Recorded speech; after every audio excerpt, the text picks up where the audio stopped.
Hi friends, இன்றைக்கி வீடியோவில் நம்ம என்ன பார்க்க போகிறோன்னா, மொபைலில் இருக்கிற ஃபோட்டோஸ், வீடியோஸ், டாக்குமெண்ட்ஸ், இந்த சாங்ஸ் எதுவாக இருந்தாலும் அதை எப்படி லேப்டாப்புக்கு டேட்டா கேபிள் மூலமாக ஈஸியாக சென்ட் பண்ணுறது அப்படிங்கிறத பற்றி தான் பார்க்க போகிறோம். அதுக்கு நம்ம மொபைல் சார்ஜ் போடுவோம்ல, அந்த கேபிளை வந்து லேப்டாப்பில் இன்செர்ட் பண்ணிவிட்டு அதே போல் நம்ம மொபைல்லையும் கனெக்ட் பண்ணிட்டோம்னா மொபைலில் ஒரு நோட்டிஃபிகேஷன் மாதிரி வரும். அதில் 3 ஆப்ஷன்ஸ் காமிக்கும். அதில் ஃபைல் ட்ரான்ஸ்ஃபர்னு இருக்குல்ல, அந்த ஆப்ஷனை கொடுத்தீங்கன்னா நம்ம சிஸ்டமில் வந்து அதாவது லேப்டாப்பில் நோட்டிஃபிகேஷன் வரும். அதை க்ளோஸ் பண்ணிவிட்டு திஸ் பிசின்ற ஐக்கான் இருக்குல்ல, அதுக்குள்ளே போகணும். நார்மலாக நம்ம திஸ் பிசிங்கிற ஐக்கானுக்குள்ளே போனோன்னா அதில் 3 டிரைவ் இல்லைனா 2 டிரைவ் தான் இருக்கும்.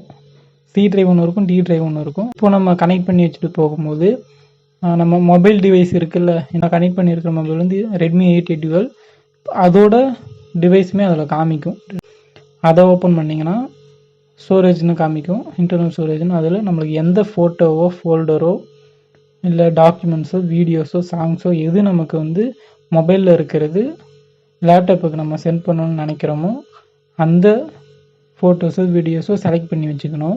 இது காப்பி பண்ணி பேஸ்ட் பண்ணுறது மட்டும்தான். 3 வேஸ் இருக்குது. ஃபஸ்ட்டு அந்த கீபேடு இருக்குல்ல, அதை வச்சு எப்படி நம்ம காப்பி பேஸ்ட் பண்ணுறது அப்படின்றத பார்க்க போகிறோம்.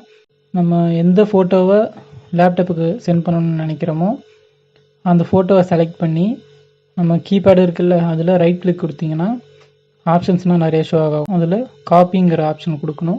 அதை கிளிக் பண்ணிவிட்டு இப்போ நம்ம லேப்டாப்பில் எந்த லொக்கேஷனில் அந்த ஃபோட்டோவை எடுத்துகிட்டு போய் நம்ம வைக்கணும்னு நினைக்கிறோமோ அந்த ஃபைலோ ஃபோல்டரோ அதை கிளிக் பண்ணிவிட்டு இப்போ நான் டி டிரைவ்னு ஒன்று இருக்குல்ல, அதில் வைக்க போகிறேன். ஸோ அந்த ஃபோல்டரை நான் ஓப்பன் பண்ணி அதே கீபேடில் ரைட் கிளிக் கொடுத்தேன்னா நிறைய ஆப்ஷன்ஸ் ஷோ ஆகும். அதில் ஃபஸ்ட்லேயே பேஸ்ட்டுன்ற ஆப்ஷனும் இருக்கும். அதை கொடுத்துட்டோன்னா அதில் இருக்கிற ஃபோட்டோ காப்பியானது வந்து இங்கே வந்து பேஸ்ட் ஆகிடும்.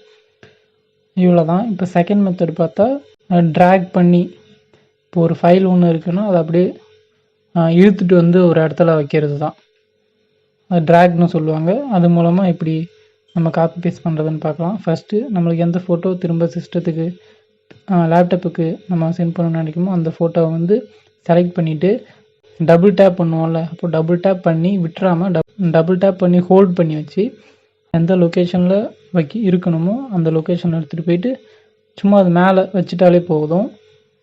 அந்த இடத்துக்கு அது தானாகவே பேஸ்ட் ஆகிடும். தேர்ட் மெத்தட் வந்து ஷார்ட்கட் கீஸ்னு சொல்லுவாங்கள்ல, அதை யூஸ் பண்ணி ஃபோட்டோஸை காப்பி பேஸ்ட் பண்ணுறது.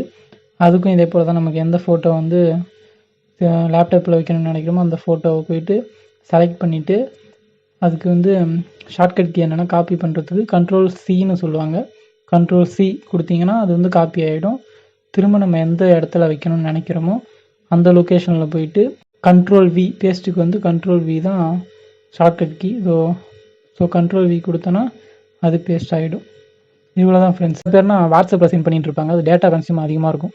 ஸோ இது வந்து ஈஸியான மெத்தட் தான். டேட்டா கேபிள் இருந்தாலே போதும், ஈஸியாக மொபைல் டு லேப்டாப்புக்கு நம்ம ஃபோட்டோஸ், வீடியோஸ், சாங்ஸு, டாக்குமெண்ட்ஸ் கூட ஈஸியாக சென்ட் பண்ணிக்கலாம். இந்த மாதிரி டெக் சம்மந்தமான வீடியோஸ் உங்களுக்கு வேணால் நம்ம யூடியூப் சேனலை சப்ஸ்கிரைப் பண்ணி வச்சுக்கோங்க.